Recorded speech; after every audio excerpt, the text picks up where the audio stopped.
नमस्कार, आप सभी का बहुत बहुत स्वागत है। मेरा नाम रूबिका लियाकत है। वक्त हो गया है 5:50। टाइम्स नाउ नव भारत इस वक्त आप देख रहे हैं और वक्त हो गया है गर्जना का।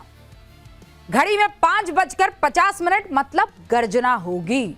सियासत में कभी कभी अपने कंधे से ज्यादा दूसरों के कंधों पर भरोसा हो जाता है।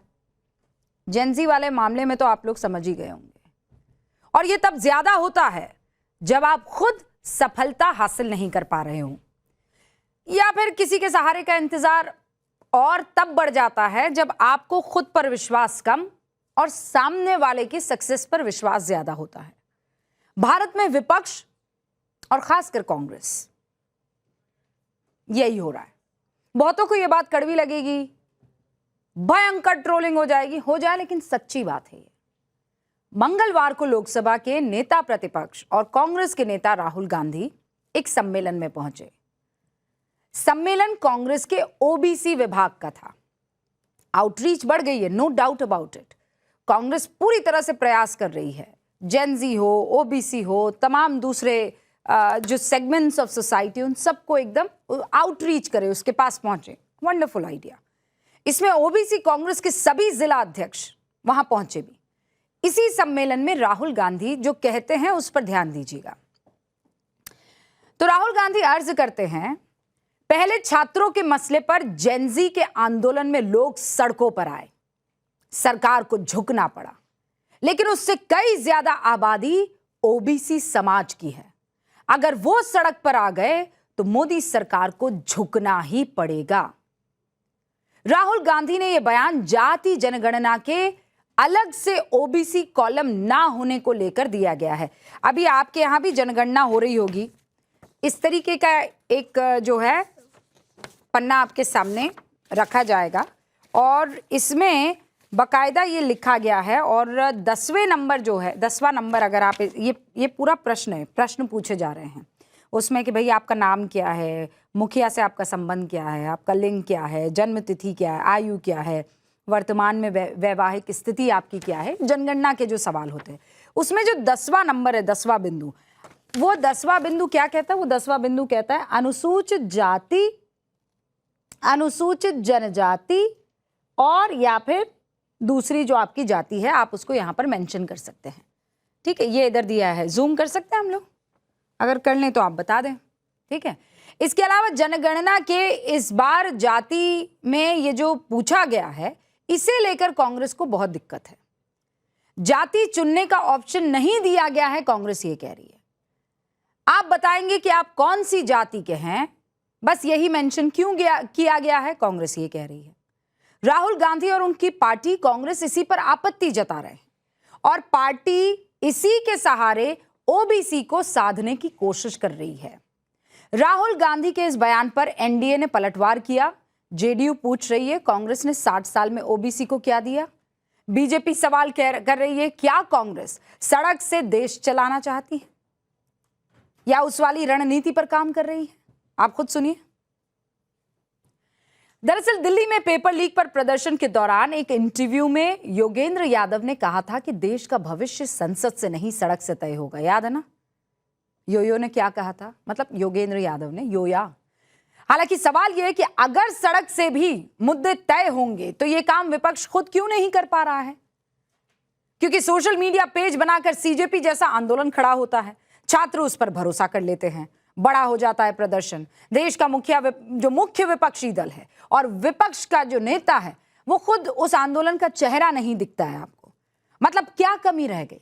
अगर विपक्ष इस पर आत्ममंथन करता तो शायद मुद्दों की सही समझ रखता, जनता को जोड़ने की कला वो भी समझ आ जाती। लेकिन सीजेपी प्रदर्शन से सीखने के बजाय राहुल गांधी नई उम्मीद की तरफ देख रहे हैं और ओबीसी आंदोलन की धमकी दे रहे हैं। इसीलिए आज गर्जना में बहुत सिंपल और बड़ा सवाल है, राहुल गांधी खुद किसी आंदोलन की शुरुआत क्यों नहीं कर पा रहे हैं? तुम आ जाओ बाहर, तुम आ जाओ बाहर, क्यों? क्या उत्तर प्रदेश में चुनाव है इसीलिए राहुल को ओबीसी याद आ रहे हैं? बीजेपी के पास राहुल गांधी के शॉर्टकट सियासत की काट क्या है? Bigger question. चलिए शुरू करते हैं गर्जना।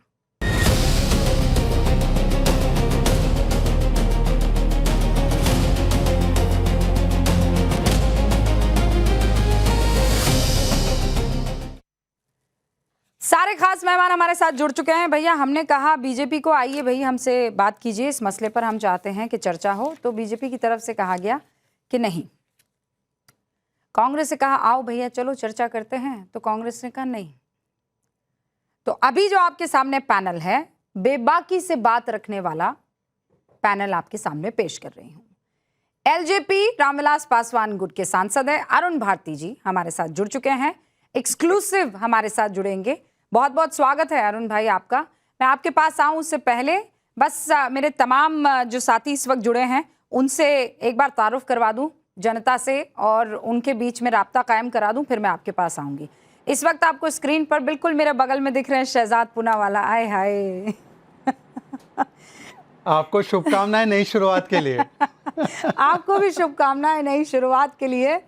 ये राजनीतिक विश्लेषक नई शुभकामनाएं दे दो, शुभकामनाएं नई शुरुआत के लिए। वो भी है अभी उद्धव सेना में। हाँ, लेकिन वो उद्धव सेना में है, वो नई शुरुआत नहीं कर रहे हैं अभी, वो बता देंगे ना। पंकज जी इस मूड में है कि वो नई शुरुआत करें, और ना ही हमारे साथ जो हमारे साथी समाजवादी पार्टी के जुड़े हैं। मसूद और समाजवादी का हुआ है, मुझे लगता है समाजवादी की नई शुरुआत ना हो जाए। अभी देखते हैं। लेकिन अब शहजाद पूनावाला कभी रहे भारतीय जनता पार्टी के राष्ट्रीय प्रवक्ता, आज है एकदम आजाद पंछी राजनीतिक विश्लेषक के तौर पर आए। दिल जरूर इन्होंने प्रधानमंत्री नरेंद्र मोदी के पास रखा हुआ है। समाजवादी पार्टी के राष्ट्रीय प्रवक्ता फराज किदवई साहब हमारे साथ जुड़ चुके हैं। हमारे साथ करेक्शन ओ नहीं, आज तो फैजान किदवई साहब है। हाँ, बहुत फर्क है भाई, बहुत फर्क है। फैजान किदवई साहब हमारे साथ जुड़ चुके हैं। आदाब भाई। और जैसा मैंने आपको बताया, आपसे कुछ ही देर में हमारे साथ धीरेन्द्र कुमार मुन्ना भी जुड़ जाएंगे। शिवसेना उद्धव गुट के राष्ट्रीय प्रवक्ता आनंद दुबे जी आपको स्क्रीन पर दिखाई दे रहे हैं। And my personal favourite Pankaj Sharma ji, वरिष्ठ पत्रकार। कांग्रेस इनके दिल में है, लेकिन जुमा पर है कि नहीं वो तो पंकज जी ही बताएंगे। अवधेश कुमार जी हमारे साथ जुड़ चुके हैं, वो भी वरिष्ठ पत्रकार हैं। आप सभी का बहुत बहुत स्वागत है। अब शुरुआत सबसे पहले मैं एलजेपी-आर के सांसद अरुण भारती से कर रही हूँ।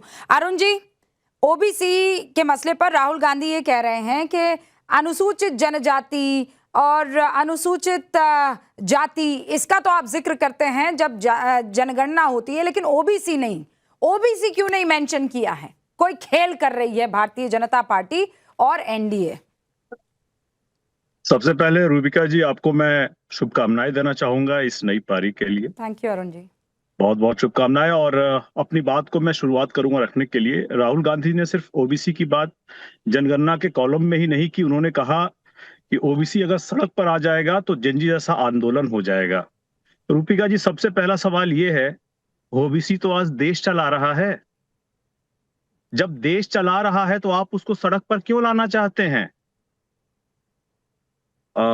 आप ये बताइए कि नीति निर्धारण कर रहा है, देश चला रहा है, देश को आगे ले जा रहा है, लेकिन ये राहुल गांधी जी से बर्दाश्त नहीं हो रहा है। नहीं, पर ये तो अरुण जी केवल डायलॉग हो गया ना कि ओबीसी देश चला रहा है। गिव अस सम प्रूफ ना। मैं पूरी बात कर रहा हूं। ओबीसी कैसे देश चला रहा है? ये बता रहा हूं, ओबीसी देश ही नहीं चला रहा है। आप याद कीजिए कि जिस तरह से लगातार हमारे नेता ने भी कहा है कि हम सभी समाज के लोगों को मौका देना चाहते हैं। हमारी पार्टी तो चाहती है कि वो गिनती में आए, वो असेंबली विधानसभा में जाए, वो संसद में जाए। ये राहुल गांधी जी बार बार हर किसी को सड़क पे लाने की बात क्यों करते हैं? बड़ा ही सिंपल सा रूबिका जी ये है कि ये सिर्फ और सिर्फ सत्ता की कुर्सी अपने लिए देखते हैं। बाकी सभी को चाहते हैं कि इनके लिए लोग जाकर के आंदोलन करें, क्योंकि इनमें इतनी क्षमता नहीं है कि अपनी पार्टी की एक नीति पर कोई एक आंदोलन खड़ा कर सके। जेनजी के प्रोटेस्ट में जाकर के चाहेंगे कि भाई जेनजी प्रोटेस्ट करे, वहां जाकर के मैं अपनी राजनीतिक लाभ ले लूं, इसलिए जंतर मंतर को सपोर्ट करते हैं। मगर झारखंड में नहीं जाते हैं, वहां पर शिक्षा मंत्री का इस्तीफा मांगते हैं, मगर मुख्यमंत्री जिनके पास शिक्षा का पोर्टफोलियो झारखंड में, उनसे नहीं मांगते हैं। सबसे बड़ा खतरा आज के दिन में यह है, अखिलेश जी को सोचना होगा कि उनके साथ गठबंधन करने जा रहे हैं, वो क्या अखिलेश जी को सड़क पर छोड़ करके खुद गद्दी पे बैठ जाना चाहते हैं? जरूरी आज के दिन में यह है कि राहुल गांधी जी अपनी पार्टी के जो भी प्रबुद्ध लोग हैं, बुद्धिमान लोग हैं, जो सोच सकते हैं, सिर्फ नैरेटिव वाले लोग नहीं, उनके साथ बैठ करके तय करे कि कांग्रेस पार्टी एक आंदोलन, एक क्रांति ऐसा करे जो देश के सभी समाज लेकर के सभी लोगों की बात करे। पर ये एडवाइस तो आपने ये एडवाइस तो आपने राहुल जी को दे दी। अरुण जी, अब जरा ये बताइए ना कि आप लोग क्या आप किस पक्ष में हैं? अनुसूचित जाति जनजाति, दैट्स अबाउट इट, या आप भी चाहते थे कि ओबीसी वहां पर आए जहां पर टिक करना है जनता को?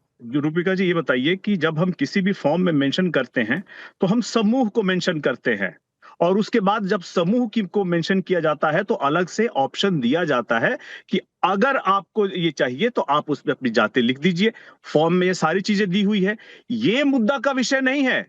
ओबीसी समाज को लेकर के किस तरह की नीतियां बननी चाहिए, क्या राहुल गांधी जी ने एक विनती सुझाई है? क्या शेड्यूल कास्ट जो अनुसूचित जाति जनजाति समाज के लोग हैं उनके लिए सुझाई है? चलिए मैं आपसे सीधा, मैं आपके माध्यम से कांग्रेस पार्टी और राहुल गांधी जी से प्रश्न पूछना चाहूंगा। दलित समाज के लोगों की लगातार, पासी समाज के लोगों की हत्या लगातार उत्तर प्रदेश में हो रही है, और करने वाले इन्हीं के गठबंधन के समाजवादी पार्टी के गुंडे हैं। बताइए कितने जगह गए? जसलाल सरोज जी के यहाँ गए? क्या हिमांशु सरोज के यहाँ गए? क्या महेश कुमार जी के परिवार के जब 4 बच्चों को ट्रैक्टर से कुचल दिया था सपा के गुंडों ने, तब क्या राहुल गांधी जी वहां गए? अरे सिर्फ जाते हैं। हमारे जो कड़े दिन वहां पे एक अपने हमारे जो गौरव के प्रतीक है वहां जाकर के सिर्फ माला चढ़ा करके आ जाते हैं, लेकिन किसी परिवार के सामने नहीं जाते। आप ये बताइए कि हम अगर अपने महापुरुषों को, अगर उनको गौरव सम्मान देते हैं, देना चाहिए, लेकिन हमें उस समाज के उन गरीब लोगों के साथ भी खड़ा होना पड़ेगा जिनके साथ बर्बरता हो रही है। ओके, क्यों ये एक बार भी अखिलेश जी से सवाल क्यों नहीं पूछते कि आपके लोग जाकर क्यों लोग दलितों की जमीन छीन रहे हैं, क्यों इनकी जान के पीछे पड़े हुए हैं? पर वो तो उल्टा आप पर आरोप लगाते हैं ना, मतलब आपकी पार्टी पर, आपके साथी पार्टी पर आरोप लगाते हैं कि आप लोग अत्याचार कर रहे हैं। अगड़ी जाति और पिछड़ी जाति में सबसे बड़ा भेद और अंतर जो है आप ही लोग ला रहे हैं। लेकिन अब मेरा एक और यक्ष प्रश्न सर, याद होगा, एक और यक्ष, अरुण जी 10 सेकंड। हम लोगों ने लखनऊ में जब अपना कार्यक्रम किया था तो पंडित पासी पासवान का नारा दिया था। बड़ा सिंपल है, समाज के एक ऊंचे तबके पर पंडित आता है और नीचे तबके पर पासी पासवान आता है, और इन्हीं 2 पार्टों के बीच में समाज का हर तबका आता है। तो हम हर सस की बात कर रहे हैं, हम हर समाज की बात कर रहे हैं, हम A to Z की बात कर रहे हैं। Very smart. राहुल जी से वो वहां पूछना पीडीए लेकर आए हैं, आप यहाँ PPP लेकर आ गए हैं। यहाँ पे चलिए, आपने बहुत अच्छी बात कर दी, पीडीए लेकर के आए। देखिए अखिलेश जी ने हम लोगों के बोलने के बाद उन्होंने ब्राह्मण समाज को, हर समाज को एक एक अक्षर दिए जा रहे हैं। आप ये बताइए कि पंडित समाज, पीडी में बोलते हैं कि जो पीडी है वो पंडित है। अरे भाई, आप पूरे के पूरे समाज को 2 अक्षरों में क्यों लपेटना चाहते हैं? क्यों आप सीमित करना चाहते हैं? अगर आपको इतनी ही थी तो अब जब सनातन पांडे जी ने आपके कार्यालय में ब्राह्मणों की सभा बुलाई थी तो अखिलेश जी क्यों नहीं गए? राहुल जी को भी जाना चाहिए था वहां पर, अब नहीं गए। अरुण जी, आनंद तो तब आएगा जब आप भी हमारे साथ 1-on-1 डिबेट में बैठेंगे। आप नाम लीजिएगा, हम समाजवादी पार्टी या कांग्रेस के उस शख्स को बुलाएंगे और आप यहाँ बैठिएगा, डिबेट कीजिएगा। अब आखिरी सवाल, उसके बाद मैं डिबेट ओपन कर रही हूँ। आखिरी सवाल ये, आपको लगता है राहुल गांधी ओबीसी को सड़कों पर लाकर आपकी सरकार को गिराने का मादा रखते हैं, दम रखते हैं, कर सकते हैं? देखिए, जब तक किसी भी नेतृत्व में खुद की नीतियों से, खुद के बल पर कोई भी आंदोलन खड़ा करने का मादा नहीं होगा, तब तक वो किसी को कुछ नहीं कर सकता, न किसी समाज को कोई लाभ दे सकता है, न ही उस समाज को कोई फायदा दे सकता है। आप ये बताइए, संसद इतने दिनों तक बाधित रहा, जहां पर छात्रों के और ये परीक्षा की बात होनी थी, उसमें राहुल गांधी जी का एक सार्थक आप नीति बताइए, एक सार्थक कदम बताइए जो उन्होंने सदन के अंदर रखा। हमारी पार्टी में मैंने अपनी तरफ से कहा कि सरकार को परीक्षा सुधार और छात्रों के अधिकार पे बात करनी चाहिए। एक भी नीति कांग्रेस पार्टी में चैलेंज करके बता रहा हूं कि उनसे पूछिए कि अगर मुझे बता पाएंगे कौन से परीक्षा सुधार की बात की, कौन से छात्रों के अधिकार की। I think that's the point. Rubika ji ये बताइए, 10 सेकंड रूबिका जी, 10 सेकंड। अगर मान लीजिए भविष्य में परीक्षा लीक होती है मजबूत कानून बनने के बाद भी, तो क्या छात्रों का अधिकार नहीं होना चाहिए कि 30 दिन में परीक्षा दोबारा होगी, उनका दाखिले का कैलेंडर खराब नहीं होगा, उनको 1 साल का फायदा मिलेगा और आने जाने में रियायत मिलेगी? अभी तक ये जो हुआ है सरकार की सद्भावना से होना चाहिए, अब ये छात्रों का अधिकार होना चाहिए। राहुल गांधी से पूछा जाना चाहिए कि आपने छात्रों के किस अधिकारों की बात की? हर जगह आप छात्रों की गूंज की बात करते हैं, मगर छात्रों की चीख आपको झारखंड में सुनाई नहीं देती। वो एक है ना, हंगामा खड़ा करना मेरा मकसद नहीं, लेकिन यहां लगता है कि सिर्फ हंगामा खड़ा करना मकसद है, जैसा आप आरोप लगा रहे हैं। अरुण जी, बहुत बहुत शुक्रिया हमारे साथ जुड़ने के लिए। अब मैं डिबेट ओपन कर रही हूं और शुरुआत शहजाद आपसे करके जी। पहले तो ये बता दीजिए, व्हाई क्या डिड यू से बीजेपी को बाय? ये इस पे डिबेट है क्या? नहीं, बस हल्का सा नहीं, बता दीजिए, फिर मैं इस पे- आगे बढ़ जाऊंगी। मेरे दर्शक जानना चाहते हैं भैया। मैंने इसलिए कहा क्योंकि 2024 आते आते मैंने तब भी बताया था कि मैं मीडिया से आया था, आपकी तरह, आप तो जानती है जी में हम लोगों ने साथ में काम भी किया था, तो मैं एक एंकर के रूप में काम करता था। 5 साल राजनीति की, सारे सेविंग्स इसमें खर्च हो गए। अब नौकरी करनी पड़ेगी जीने के लिए, जीवन यापन करने के लिए, तो या तो नौकरी करो या 24/7 365 पॉलिटिक्स करो, तो उसमें तो फिर समय खप जाता, तो नौकरी नहीं कर पाते। तो नौकरी बीजेपी करेंगे। आपको पैसा नहीं दे रही थी? बीजेपी पॉलिटिकल पार्टी है, एम्प्लॉयमेंट एक्सचेंज नहीं है कि वो नौकरी और पैसा वो सब बीजेपी से नहीं। बीजेपी लोग से ये हम कह रहे हैं, विचारधारा एक से आखिरी जुड़ते हैं। सवाल, and then I will come हाँ। Back to my debate. हालांकि इसके लिए एक बढ़िया पॉडकास्ट होना चाहिए, लेकिन आज जब जी। ऊंट पहाड़ के नीचे आया है तो छोड़ना नहीं चाहिए। ऐसा मैं कह तो रहे रोज हैं, आने के लिए तैयार हूँ। ऐसा कह रहे हैं शहजाद पूनावाला कि आप इनसिक्योर हो गए। अच्छा। भारतीय जनता पार्टी में आपको जो चाहिए था वो नहीं मिला, और इसीलिए आपने बाहर का रास्ता चुना। आप तो मेरी जर्नी से वाकिफ अच्छे से है, अच्छे से जानती इत्तेफाक हो। है। हाँ। भारतीय जनता पार्टी छोड़िए, किसी भी पॉलिटिकल पार्टी में किसी पसमानदा को डे 1 पे राष्ट्रीय प्रवक्ता बनाया हो, किसी पार्टी ने भी। कांग्रेस में तो मैं 10 साल रहा, कांग्रेस ने मुझे क्या बनाया, और बीजेपी ने प्रथम दिवस पर मेरी ज्वाइनिंग पर मुझे राष्ट्रीय प्रवक्ता बनाया, जो बड़े बड़े नेताओं को हासिल नहीं होता। बीजेपी में क्या, बड़े बड़ी पार्टियों में नहीं होता। हाँ। तो मुझे बताइए कि बीजेपी ने मुझे तो डे 1 पे मिशन भी दे दिया, विजन भी दे दिया, पोजीशन भी दे दिया, पर अब समस्या ये है कि हम केवल कद के लिए काम करते हैं, पद के लिए नहीं। वो कहते हैं ना रवि किशन जी कि कद बढ़ाओ, पद फॉलोज माय ब्रदर। तुम पद तो फॉलो करते रहता है, कद मैंने बीजेपी की वजह से मेरा आज ये कद बना है। पर कद कहाँ, आपने तो ना कद बढ़ा ना पद, आपने तो पथ ही बदल दिया। बहरहाल इस पर खूब खूब चर्चा हो सकती है। आई रियली व्यवस्था वांटेड टू, बदली है, विचार नहीं बदला है। इसलिए मैं आपको पता है, मैं आपके स्टार्टिंग से शो में मंद मंद मुस्कुरा रहा हूं। क्यों पता है? आप राहुल गांधी को बोल रही है वो ओबीसी की बात करेंगे, और अब तो मेरे पे कोई फिल्टर नहीं लगा है रूबिका जी, ये राहुल गांधी ओबीसी की बात कर रहा है, जिसके पिता ने खड़े होकर मंडल का विरोध किया, जिसकी दादी ने खड़े होकर मंडल का विरोध किया, मंडल कमीशन की आयोग की रिपोर्ट को लागू नहीं किया, जिसके परिवार का इतिहास है कि हम आरक्षण को खत्म करना चाहते हैं। नेहरू जी ने पत्र लिखकर लिखा कि आरक्षण सेकंड क्लास लोगों को मिलता है, मंद बुद्धियों को मिलता है। वो परिवार ओबीसी की बात कर रहा है। Okay. अच्छा, आज की तारीख में इनकी राज्य सरकारों में कितने ओबीसी मुख्यमंत्री है भाई? रेवंत रेड्डी ओबीसी है या सुक्खू जी ओबीसी है? हमारे देश के प्रधानमंत्री जो सबसे ज्यादा लंबे समय तक प्रधानमंत्री है वो ओबीसी है। ये कौन से मुंह से ओबीसी की बात कर रहे हैं? ऑलराइट, उद्धव ठाकरे ओबीसी है? कौन है भाई, उद्धव ठाकरे बताइए। ओबीसी है। आनंद जी, शुरुआत कर रही हूं मैं डिबेट की, और उसके बाद फैजान भाई आपका रुख। रूबिका जी नमस्ते। नमस्ते। सभी को सादर प्रणाम। जाति न पूछो साधु की। हाँ। जातियां तो हमारे देश में आज से थोड़ी हैं। इसका कोई मतलब कोई इतिहास में अगर हम जाएं तो बहुत लंबा इतिहास है। हमारे देश में 3000 से 4000 के बीच में अलग अलग जातियां हैं, विभिन्न धर्म हैं, लेकिन सबकी एक ही जाति है, हम सब भारतीय हैं। We are Indians. तो जब हमारी जाति इंडियन है तो भाई इतना हंगामा क्यों है? वो मुझसे क्यों पूछ रहे हैं आप? राहुल बाबा हम से सब पूछिए मिलजुल ना। कर रहते हैं हमारे देश में। अरे भैया, पर राहुल जी आपकी सुनते हैं, हमारी नहीं राहुल सुनते बाबा हैं से ना। हम क्या पूछें? आप पूछिए ना, वो कह रहे हैं ओबीसी सड़कों पर आ देखिए जाए। ऐसा है कि इतनी बड़ी, देखिए रूबिका जी, आप तो इस देश की जानी मानी एंकर है, बड़ी पत्रकार है, सर, आपके आदरणीय दर्शक भी जानते हैं और आप भी जानते हैं क्या सच है, क्या झूठ है, क्या सही है, क्या गलत है। हम तो सिर्फ ये कहेंगे कि जातियों से ऊपर हमारा देश है, और देश की खूबसूरती यही है कि इतनी सारी जातियां होने के बाद भी देश के लिए सब मर मिटने को तैयार है। चर्चा इस पर होनी चाहिए।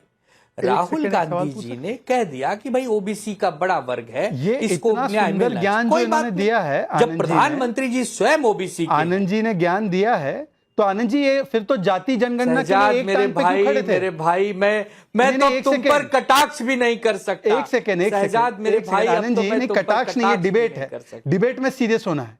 मैं आनंद जी बहुत सीरियस सवाल पूछ रहा हूं, फिर आप ही जवाब दीजिए। आनंद जी के स्टेटमेंट से मैं बिल्कुल इत्तेफाक रखता हूं, एक रहेंगे सेफ रहेंगे, पर मैं आनंद जी पूछना चाहता हूं कि जाति जनगणना कराओ, जाति जनगणना कराओ, ये तो आप लोगों की इंडिया अलायंस की प्रमुख मांग थी। तो प्रमुख मांग से आप अलग है ना, मतलब आप जाति जनगणना पर राहुल गांधी के साथ नहीं है ना। और दूसरी बात, मैं एक रूबिका एक बार आप भी इसके लिए अपील करो। ये हिंदू की तो हम जातियां बहुत खोजने में एक्सपर्ट बन जाते हैं, ये जरा एक बार मुसलमानों में भी पसमानदा और बाकी समाजों की भी गिनती कराने के पक्ष में है ना समाजवादी? फैजान किदवाई भाई, जी है ना? पक्ष में है कि नहीं? ये केवल हिंदू समाज को बांटना है। हाँ, ओके। शहजाद, अच्छा, पहले आनंद दुबे फिर फैजान आप आइएगा। हाँ, शहजाद मेरे भाई, मैं तुम्हारे दुख को अपना दुख समझता हूं। जरूर मुसलमानों की भी जातियों के बारे में जानकारी होनी चाहिए सरकार के पास, तभी तो उनकी मदद अगर छूट गई है करने से तो करनी चाहिए। तो ये तो सरकार से सीधा सवाल बनता है ना कि सबकी बात करनी है। हम लोग विपक्ष में हैं तो विपक्ष में रहने का ये मतलब थोड़ी कि सरकार की हमेशा आलोचना करने का हमने ठेका लिया हुआ है। जो सकारात्मक उनके काम है उनकी हम सराहना भी करते हैं। हमने आनंद दुबे की पार्टी ने जाकर नहीं कहा ना कि आनंद जी एक सेकंड, मेरे दर्शकों को एकदम सरल भाषा में फैक्ट्स पसंद आते हैं। मतलब ठीक है, लफ्फाजी तो चलती है, 50 मिनट का कार्यक्रम है, लफ्फाजी तो करनी होगी, कहीं कहीं जगह पर कुछ कुछ तो डायलॉग मारने ही होंगे, समझ में आता है।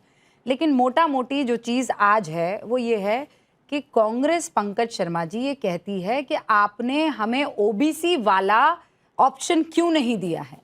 सर, इस देश में 4,28,677 जातियां हैं। 2011 की जनगणना के मुताबिक, जिसे पब्लिक नहीं किया गया है, तो क्या करे प्रभु, वो कितनी जातियां वहां पर डालें, उसके बाद आदमी टिक करेगा। थोड़ा तो प्रैक्टिकलिटी वाली कोई चीज होती है ना पंकज जी। लेकिन ओबीसी एक बड़ा वर्ग है, अगर उसका उस कॉलम में जिक्र होता तो क्या बुराई है, क्यों ये नहीं किया गया?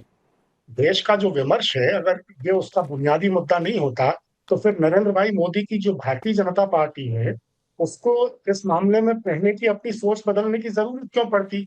2021 में तो सरकार ने सुप्रीम कोर्ट में हलफनामा दाखिल किया था ना। हाँ। कि जातिगत जनगणना की कड़ी मुखालफत की थी, कहा था कि ये तो समाज को बांटने वाला कदम होगा। किसने कहा था? 30 अप्रैल पिछले साल सरकार ने कहा राइट, पिछले साल 30 पंकज जी, आप अप्रैल बहुत को पढ़ते लिखते हैं, मुझे ये बताइए 1951 में क्या नेहरू जी ने भी यही पक्ष नहीं लिया था कि हम जातिगत जनगणना बंद कर देंगे क्योंकि ये समाज में खाई बढ़ाने का काम करने वाला टूल साबित होगा? ये नेहरू जी ने कहा था कि नहीं कहा था?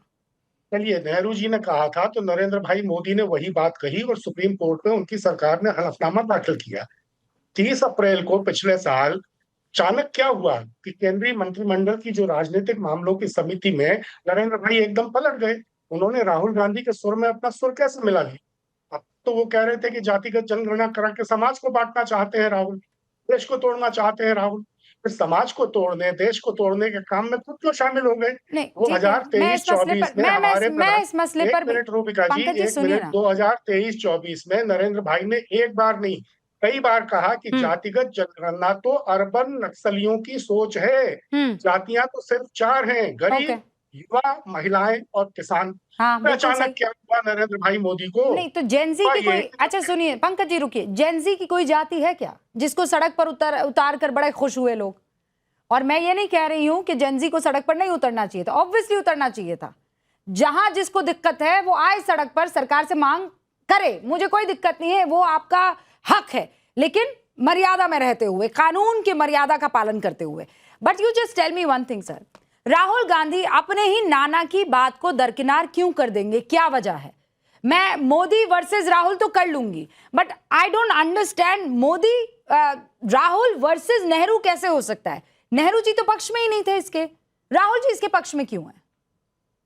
तो शुरू से पक्ष में थे। कौन? कांग्रेस के भीतर शुरू से पक्ष में थे जातिगत जनगणना के। और राहुल जी की इस बात का कांग्रेस के भीतर जब विरोध हो रहा था तब राहुल गांधी पक्ष में थे। लेकिन मेरा सवाल यह है कि आखिर नरेंद्र भाई मोदी को क्या हुआ कि वो राहुल गांधी के साथ आ गए? राहुल गांधी पहले से जातिगत जनगणना के पक्ष में थे। नहीं, वही तो मैं कह रही हूँ ना कि राहुल गांधी जातिगत जनगणना के पक्ष में कैसे आगे जब उनकी दादी नहीं थी, उनके पिता नहीं थे, उनके नाना भी नहीं थे? मैं रीजन जानना चाह रही हूँ। अरे नाना नहीं थे, दादी नहीं थी, पिता नहीं थे, हाँ, वो नहीं अलग थे। परिस्थितियों की बात थी। अरे अलग परिस्थिति क्या होगी? अलग परिस्थिति, वही भारत है, नहीं, ये तो वही अच्छी बात जाति है, वही लोग हैं। कोई ऐसा तो नहीं है कि भारत पूरी तरह से अरे, बदल गया है नाना के टाइम से? नहीं रूबिका, आप बस समझिए, एक चीज बदली ना कि राहुल गांधी विपक्ष में आकर खड़े हो गए। राहुल गांधी सार्वजनिक रूप से मान रहे हैं कि मेरी दादी गलत, मेरे नाना गलत, मेरे पिताजी गलत। पहली बात।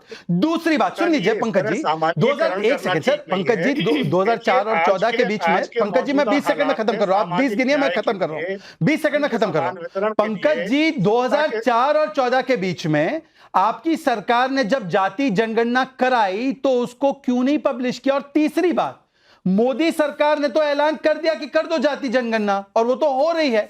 पर मैं आपसे पूछना चाहता हूं, ये तेलंगाना में कास्ट सर्वे का क्या हुआ? अरे कर्नाटका के कास्ट सर्वे का क्या हुआ रूबिका? 162 करोड़ रुपया खर्च किया और सुवाहा हो गया। वो कहां है वो रिपोर्ट? वो कास्ट सर्वे की रिपोर्ट कहां है? ओके ना, तो 30 सेकंड्स पंकज जी प्लीज, जल्दी से 30 सेकंड। हाँ, इन 10-12 वर्षों में ऐसी परिस्थितियां बनी हैं कि जब सामाजिक न्याय के लिए, धन के समान वितरण के लिए, और जो सत्ता के विभिन्न अंग हैं, विधायिका है, कार्यपालिका है, न्यायपालिका है और मीडिया भी है, उसमें पिछड़ों, दलितों और आदिवासियों की वास्तविक जो हिस्सेदारी है उसको तय करने का यही एक मुख्य आधार हो सकता है। अरे मुख्यमंत्री कितने ओबीसी आपके? अरे छोड़िए मुख्यमंत्री, अरे मुख्यमंत्री छोड़िए, प्रधानमंत्री, हमने प्रधानमंत्री बना दिया ओबीसी। प्रधानमंत्री ओबीसी के, बताइए, गजब है। हमने आदिवासी राष्ट्रपति बनाए, हमने प्रधानमंत्री ओबीसी बनाया, और ये लोग कुछ नहीं करेंगे। ये गांधी परिवार को बढ़ाएंगे, वायनाड में भी बढ़ाएंगे, और हमको ज्ञान देंगे, रूबिका को कर ज्ञान देंगे। रुके। ओबीसी प्रधानमंत्री की सच्चाई ये है कि समाज कल्याण मंत्रालय का बजट पिछले साल रखा 14,000 करोड़ रुपए से कुछ ज्यादा, और खर्च कितने हुए मालूम है? सिर्फ 8,000 करोड़ रुपए। ऊपर से ये दिखावा कुछ शर्म कीजिए आप, कुछ शर्म कीजिए। कर्नाटका में एससी का बजट काट के आपने कहां खर्च कर दिया? अभी वो पीएम केयर फंड को लेकर भी आप लोग मुद्दा उठा रहे हैं, दूसरे तमाम चीजों को लेकर मुद्दा उठाइए, और ट्रांसपेरेंसी सब जगह होनी चाहिए। सबको बता देना चाहिए कि भैया आया अगर 100 रुपया तो खर्च खाली एक ही पाई क्यों हुआ है। आप ये सवाल कर सकते हैं, लेकिन जो बुनियादी सवाल इस वक्त राहुल गांधी खुद उठा रहे हैं, मुझे उसको लेकर इस वक्त डिबेट करनी है। फैजान भाई भी यहाँ पर मौजूद है, पहली मर्तबा मेरे साथ डिबेट में हिस्सा ले रहे हैं, और उसके बाद में वरिष्ठ पत्रकार अवधेश कुमार का रुख करूंगी। फैजान किदवई साहब, एक सवाल यहाँ पर शहजाद पूनावाला क्या पूछ रहे हैं कि जाति क्या सिर्फ और सिर्फ हिंदुओं की जातियों की गणना होनी चाहिए, या मुसलमानों में भी जातियां हैं और उसका जिक्र हमें नहीं करना चाहिए, आंख बंद कर देनी चाहिए, because it doesn't suit us? Correct. देखिए रूबिका, पहले तो आदाब और नमस्कार आप सब लोगों को, आपको, आपके व्यूअर्स को। देखिए, मुसलमानों में जातियों की जहां तक बात है, अब खैर थोड़ा सा डाइवर्ट हो जाएगा, लेकिन फिर भी बोले देता हूं, इस्लाम के हिसाब से तो कोई जाति नहीं, कोई छोटा नहीं, कोई बड़ा नहीं। में भी नहीं है। इनकम इनइक्वालिटीज हैं जिसको जरूर एड्रेस करना चाहिए। और मुसलमानों में भी जब कोई रिजर्वेशन की बात आती है तो सबसे पहले शहजाद की एक्स पार्टी, एक्स मतलब बीजेपी को कह रहा हूँ, इनके एक एक्स और है कांग्रेस, उसकी बात नहीं कर रहा हूँ। तो शहजाद की एक्स पार्टी जो है, आपके एक्स दिखाने लगा तो 4 निकलेंगे समाजवादी पार्टी के, तो कितने काफी एक्सेस हैं। कभी वो चिरकुट बन जाते हैं, कभी वो शहजाद रुकिए ना, शहजाद एक सेकंड। अरे भाई, पहली बार फैजान भाई आए हैं, पहले 30 सेकंड तो आदमी अनइंटरप्टेड बोल दे ना, के पीछे क्यों पड़े हैं? अरे भाई, उनका एक ओपनिंग तो करेंगे ना। बदनाम मत कीजिए आप यहाँ पे। नहीं, आपके इश्क का और आपके एक्सेस का मैं जिक्र बिल्कुल नहीं करूंगा, वो आपकी पर्सनल लाइफ है। खुश हैं आप? अच्छा, देखिए, जहां तक बात हो रही है रूबिका, ये जो फैजान भाई, बस आप आगे बढ़ाए उससे पहले ऐसा ना हो ये आदमी साइकिल पर सवार हो जाए, भरोसा नहीं है। मैं शहजाद पूनावाला, ऐसा है, जब अखिलेश यादव को निकाल देंगे तब मैं जाऊंगा। भरोसा नहीं है। जब अखिलेश यादव जी को निकाल देंगे पार्टी से और इनको अध्यक्ष बनाएंगे, मैं ज्वाइन कर लूंगा। ओके, कम ऑन फैजान भाई। वो जिंदगी में कभी नहीं होने वाला। अखिलेश जी जो है पीडीए की सबसे प्रखर आवाज है, उत्तर प्रदेश के होने वाले 27 में मुख्यमंत्री हैं, और उनके नेतृत्व में आप देखते रहिए। आप क्यों परेशान हो रहे हैं? ना आप कांग्रेस के, ना बीजेपी के, कोई ऐसा सागा नहीं जिसको आपने ठगा नहीं। और आप, अरे लंबी फेंको देश का वहां पे आपके प्रधानमंत्री देश के नहीं हो पा रहे हैं, पीएम के केयर फंड्स में चोरी कर रहे हैं और बातें बता रहे हैं। हम परिवार के, हम देश के। चलिए बोलिए। अरे आप ठीक है, आप बिल्कुल खुश रहे, आप जिसके भी हैं, अल्लाह आपको खुश रखे। अच्छा, मैं ये कहना चाह रहा था, देखिए रूबिका जी, हमारे आदरणीय प्रधानमंत्री और आरएसएस की जो विचारधारा है वो हमेशा से ओबीसी के खिलाफ रही। इन्होंने पहले ये बहुत पुरजोर तरीके से मुखालफत करते थे कि भाई कास्ट सेंसस नहीं कराएंगे, लेकिन बाद में क्योंकि पब्लिक जब प्रेशर आने लगा तो इन्होंने कहा अच्छा चलो करा देंगे। और ये प्रेशर अखिलेश यादव जी जो कॉन्स्टेंटली बोले चले जा रहे हैं कि भाई कास्ट सेंसस जरूरी है, क्योंकि जिसकी जितनी संख्या भारी उसकी उतनी हिस्सेदारी। तो इनको हिस्सेदारी देने के लिए खासकर जेनजी के बाद जो आंदोलन हुआ, इनको समझ में आ गया कि हिंदुस्तान का जो युवा है और जो हिंदुस्तान का आदमी है एकलाज, वो बीजेपी के जो हरकतें हैं उसके खिलाफ खड़ा हो गया है। तो क्योंकि इन्होंने 2021 में जब पहले कहा था कि हम कास्ट सेंसस नहीं कराएंगे, एफिडेविट दे दिया था सुप्रीम कोर्ट में कि हम इसको नहीं कराएंगे, और जो ऐसी बात करते वो अर्बन नक्सल हैं, वो माओइस्ट भी हो गए थे रूपिका जी, अगर आपको याद हो। इनकी हिस्ट्री उठा के देख लीजिए, इनके आरएसएस के सारे लोग मुखालफत करते रहे। और एक अजीब बात ये हो रही है कि ये हालांकि अभी पब्लिक प्रेशर में मान तो गए हैं कि कास्ट सेंसस कराएंगे, लेकिन उसकी सच्चाई जरा ये भी समझ लीजिए कि ये नहीं चाहते हैं कि ड्रॉप डाउन मेन्यू हो कास्ट का। आरएसएस चाहती है कि सिर्फ जो कास्ट बोली जाए वो लिखी जाए।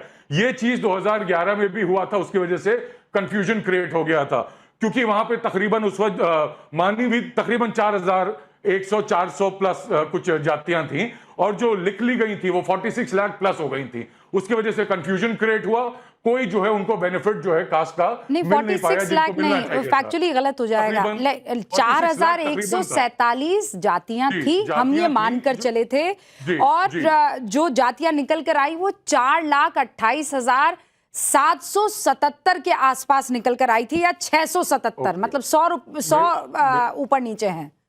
ओके, मे बी तो मेरे आंकड़े में शायद थोड़ा सा, हाँ, it was not 46 lakh, it was 4 lakh. अच्छा, 4,28,000। 4 लाख। तो 4 लाख अगर निकल के भी आई तो उसके बाद रिजर्वेशन नहीं दे सके, वेलफेयर स्कीम्स नहीं दे सके, और आरएसएस फिर से यही खेल करना चाह रही है। नहीं, पर फैजान भाई, अब एक let's come to the point. जब राहुल गांधी ये कहते हैं कि ओबीसी जेनजी से ज्यादा है, वो जब बाहर निकल आएगी तो सरकार को गिरने पर मजबूर कर देगी, और उन्होंने किस चीज का जिक्र किया है, ये जातिगत जनगणना जो हो रही है उसे लेकर, जो 10वां बिंदु है जिसमें अनुसूचित जाति, अनुसूचित जनजाति, but there is no OBC. OBC तो पहले भी नहीं था, मतलब 2011 में था, लेकिन आपने खुद ने बताया कि इतने इश्यूज हो गए थे कि फिर उसे टेबल नहीं किया गया, पब्लिक नहीं किया गया। तो ये जबरदस्ती की ये सोच क्यों मैडम? तो ये विभाजनकारी सोच नहीं है क्या? बिल्कुल बीजेपी की विभाजनकारी सोच है, क्योंकि बीजेपी वही करना चाह रही है, आरएसएस वही करना चाह रही है। एक सवाल, आप ड्रॉप डाउन मेन्यू को क्यों मना कर रहे हैं? आरएसएस के कहने पे कैसे? अब एक सवाल, पहली बात होता कौन है इस बारे में बोलने वाला? मैं टेक्निकल इशू को एड्रेस करना चाहता हूं। पहले दो लोग ओके, ऑलराइट, के सवाल को एड्रेस कर दूं, क्योंकि मैं इसके शहजाद इसलिए मैं माफी चाहता हूं। नहीं, इसलिए अवधेश जी और धीरेन्द्र भाई दोनों रुके हुए हैं। धीरेन्द्र जी को बोलने दीजिए पहले। हाँ, पहले वो दोनों बोले, उसके बाद में आपको मौका दूंगी, ठीक है? अवधेश जी, आपका क्या मानना है? राहुल गांधी जो इस वक्त ये कह रहे हैं, ये सोच क्या सच में जातियों के पक्ष में है, या फिर ये सिर्फ सियासी है?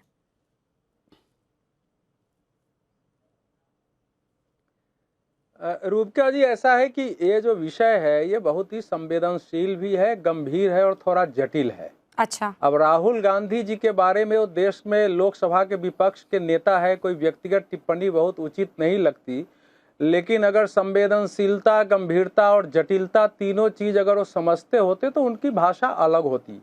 वो तो पत्रकारों को भी जाति पूछ के पिटवा देते हैं, नाम बताओ, जाति बताओ।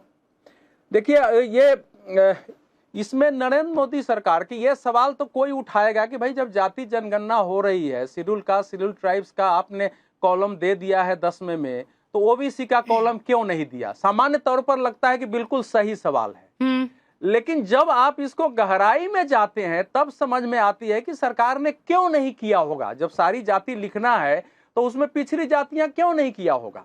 ये तो समझने की बात है। क्यों सरकार जो है पिछड़ी जातियों का विरोध मोल लेगी?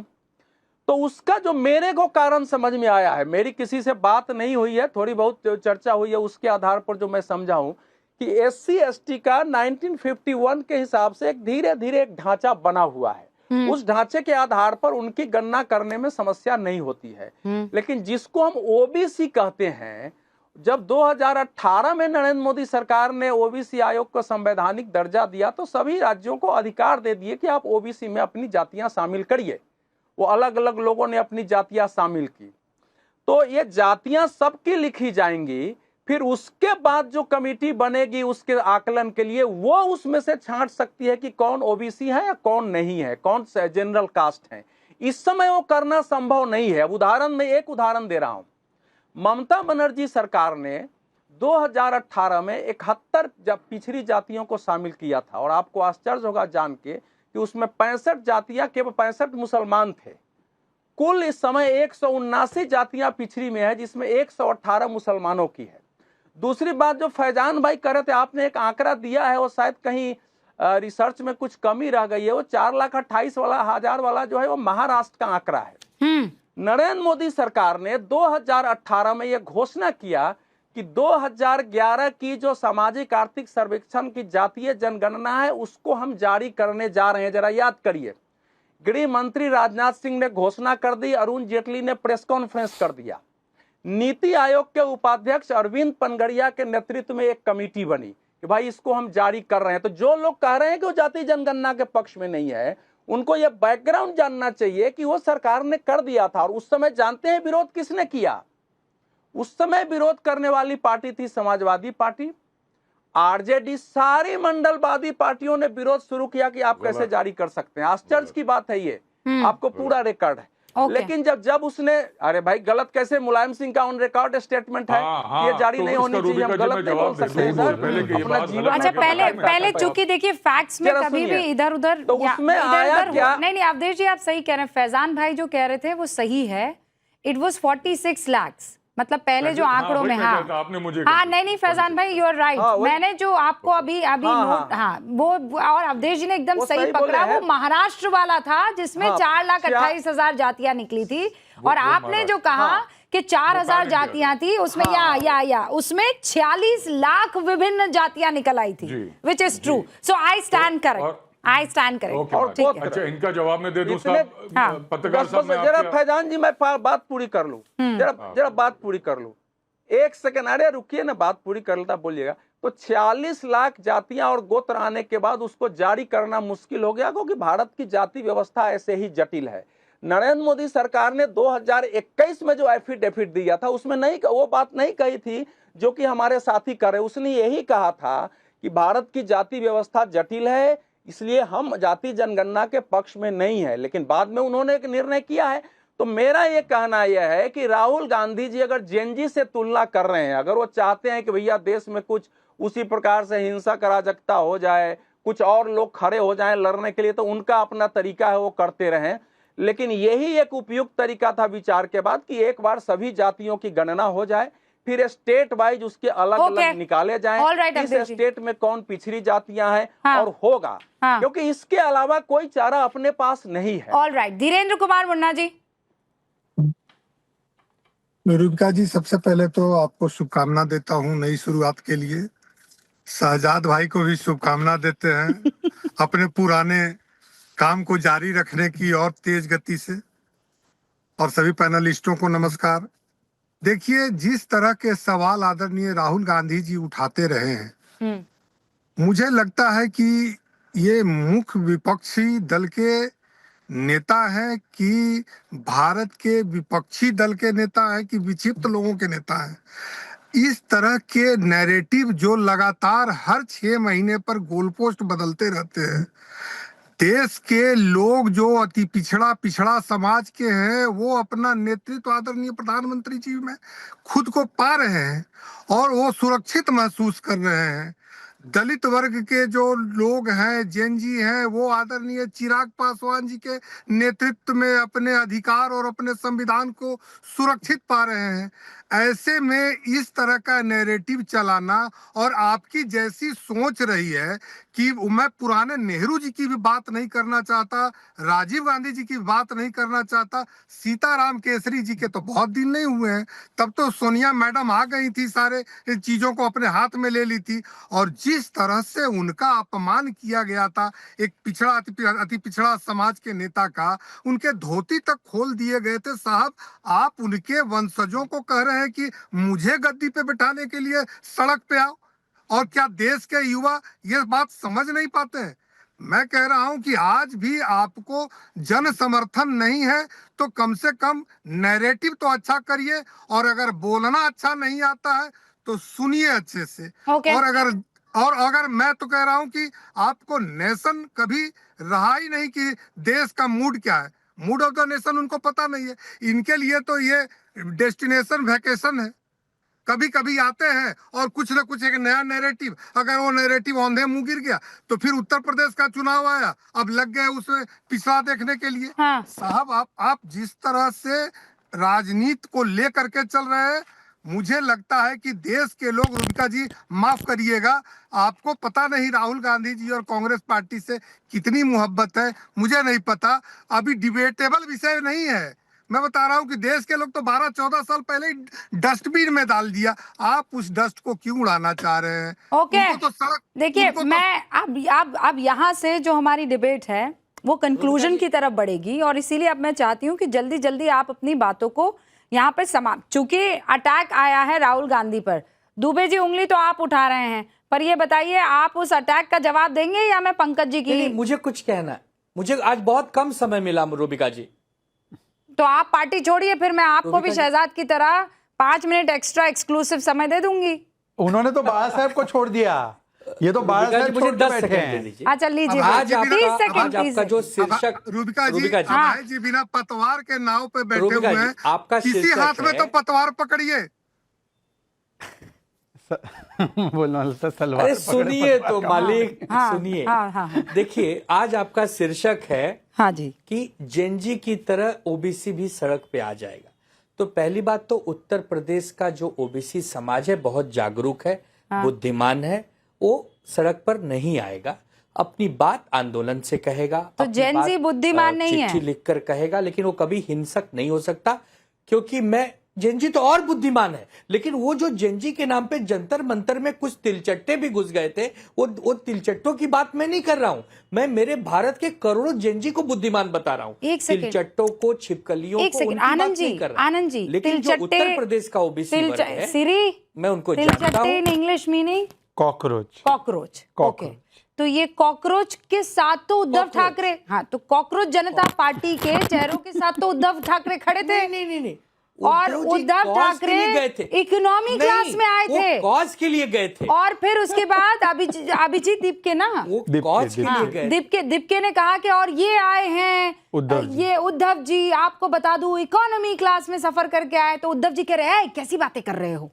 ये सब मैंने देखा रूबिका है। जी वो कारण के लिए गए थे, जो बच्चों का दुख था उनको समर्थन करने गए थे। झारखंड गए थे पेपर क्या? लीक झारखंड नहीं होने चाहिए, उस कॉज के झारखंड लिए वाले गए थे। बच्चे के दुख- लेकिन उस कॉज में अगर कुछ तिलचट्टे मिलचट्टे अरे तो वो, अरे तब भी वो तिलचट्टे ही थे। हम तो सिर्फ देश की बात कर सकते। अरे नहीं, आनंद जी कुछ ठीक तो नहीं लग रहा है मुझे। अरे हमें क्या पता, नहीं, हमें नहीं ना, पता। ना, एक तो मैं दिमागी नक्सल नहीं हूँ रूबिका जी, मैं दिमागी सनातनी हूँ, मैं दिमागी हिंदू हूँ, मैं दिमागी देशभक्त हूँ, तो मुझे क्या लेना देना इन तिलचट्टे और नक्सलियों से? उद्धव जी तो क्या तिलचट्टों के साथ है ना, आप देश तिलचट्टों के के लिए साथ अरे नहीं वो हो, उद्धव जी के साथ नहीं है ना, आप समझ नहीं पा रही है आप क्या? उद्धव जी के साथ नहीं है। नहीं है।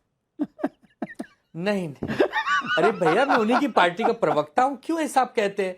मेरे नेता कॉज के लिए गए थे, कारण शहजाद अपनी दुकान तो बंद कराओ, मेरी भी बंद करा के मानोगे? क्यों मैं ऐसा करते आपको हो इक्वेशन शहजाद? समझाता हूँ, मैं इक्वेशन समझाऊँ क्या आपको? मुझे भी देखो, राजनीतिक मैं आपको इक्वेशन विश्लेषक बना समझाता के हूँ। मानोगे? मैं इक्वेशन शहजाद, समझाता हूँ। आनंद जी देखिए, सुनो, शहजाद, मैं पार्टी में नहीं हूँ, पर मैं पार्टी के विचार के साथ हूँ। वो पार्टी में है, पर वो पार्टी के विचार के साथ नहीं है। आप समझे?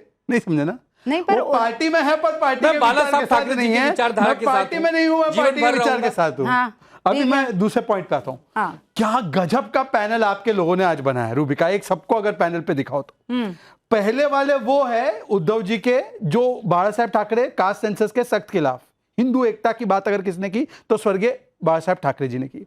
दूसरे वाले वो है जिनके दादा परदादा नानी दर परदानी सबने मना किया कि कास्ट सेंसस मत करो, कमल जिनका नाम है राजीव।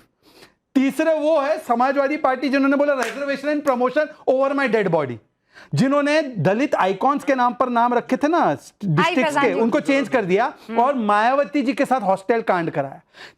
केवल 3 लोग हैं कमिटेड, मैं, चिराग पासवान जी की पार्टी और अवधेश जी। हम कमिटेड है वंचित समाज के। बाकी ये तीनों जो है ना, इनकी इतिहास देख लो। हाँ, कहाँ है ये सर्टिफिकेट? आपने क्योंकि हम सब जो है राष्ट्रवादी विचार ये से। सर्टिफिकेट कौन सी जेब में आपने रखा हुआ है? मैं दे रहा हूँ। निकाल के खटाखट दिए चले जा रहे हैं। वकील भी तुम ही, अपराधी भी तुम। वाह, सर्टिफिकेट नहीं, काहे दे दे अच्छा मुझे बताओ, हमारे बीच में से किनका पार्टी का नेता वंचित समाज से है? चिराग पासवान है? चिराग पासवान है या नहीं? कि नहीं मानोगे?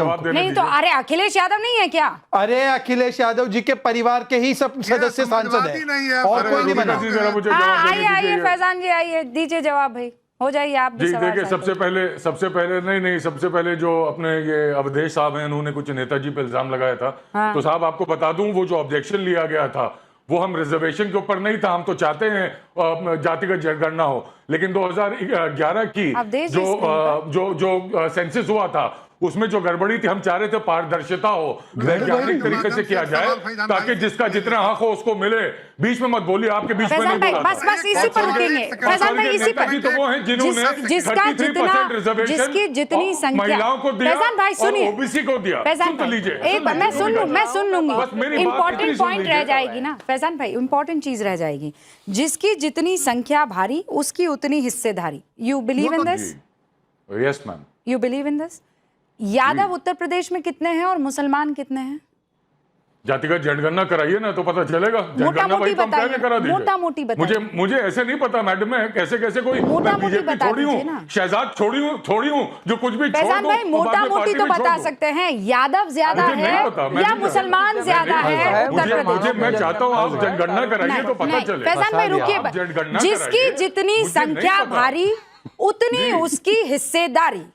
अब बताया जा रहा है 10% मुसलमान है अभी तक, ठीक है, 10% यादव है और 19 या 20% मुसलमान है। तो फिर सीएम किसे होना चाहिए? यादव को होना चाहिए कि मुसलमान को? जिसकी जितनी संख्या भारी उसकी उतनी हिस्सेदारी। मैं दे देता हूँ। सीएम उत्तर प्रदेश का वो होगा जो समाजवादी से पहले तो होगा। सीएम उत्तर प्रदेश का श्री अखिलेश यादव होंगे, क्योंकि चाहे हिंदू हो चाहे कोई भी हो, तो फिर वो इस परिवार से फैजान भाई तो परिवार से फैजान जी फिर वो मुस्लिम दरी बिछाएगा। मुस्लिम को दरी बिछाने के लिए रख दो। दरी बिछाए मुस्लिम।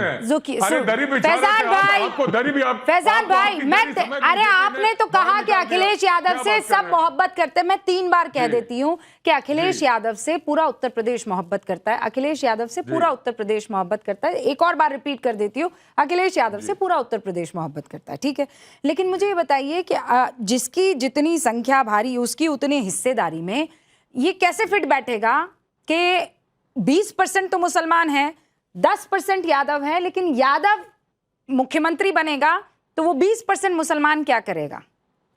मैडम बात वो नहीं है जो हमें लीड कर सकता है टुवर्ड्स अ बेटर फ्यूचर। तो क्या मुसलमान को लीड कोई मुसलमान नहीं कर सकता है? मैम हम सिलेक्ट कर रहे हैं, उत्तर प्रदेश के लोग सिलेक्ट कर रहे हैं अखिलेश यादव को। अखिलेश यादव को हम आगे बढ़ के हम सिलेक्ट कर रहे हैं सर। तो यादव हो तो फिर आप ये कह दीजिए फैजान भाई कि ये जो नारा है वो गलत नारा है। जिसकी जितनी संख्या भारी उसकी उतनी हिस्सेदारी, ये गलत नारा है। नहीं, बिल्कुल सही नारा। तो बिल्कुल सही है, तो फिर 10% यादव 20% मुसलमान सिलेक्ट कर रहे हैं। कौन सेलेक्ट कर रहा है? आपको क्या हो गया रूबिका जी? अगर हम सब यहाँ बैठ के कहें कि Rubika is the best journalist in times now और अक्रॉस, तो देन आई विल से, तो फिर वो संख्या हमने सिलेक्ट किया। नहीं तो फैजान भाई फिर मैं ये कहूंगी, फैजान भाई फिर मैं ये कहूंगी कि ये नारा फिर गलत है। ढकोसला। फिर ये नारा ढकोसला है। इस नारे के पीछे हमें नहीं छिपना चाहिए। ढकोसला बोल रहा है, आप सुन लीजिए ढकोसला कौन बोल रहा है।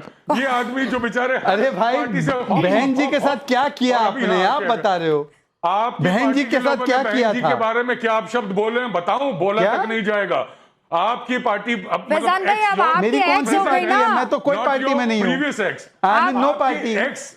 Now, वही तो कह रहा हूँ। फैजान भाई, now we'll have to figure out. This man is very clever. I am telling you. Now we have to figure out. क्योंकि ये तो बार-बार कह देंगे कि बीजेपी से तो मेरा कोई लेना देना ही नहीं है। मैं रूबिका की पार्टी से हूँ। अच्छा, ऑल राइट सर, सुनिए ना, मुझे बार-बार कहा जा रहा है कि वक्त की कमी है। हालांकि आज डिबेट में सच में बहुत आनंद आया। पंकज जी, धीरेन्द्र जी, शहजाद पूनावाला, आनंद जी, फैजान भाई, first time, but it was amazing to have you on the panel. और अवधेश जी, थैंक यू, आपने वो त्रुटि ठीक कर दी, वरना फैक्चुअल मामले में गलत गड़बड़ हो जाती। थैंक यू सो मच, आप सभी का बहुत बहुत शुक्रिया गर्जना देखने के लिए।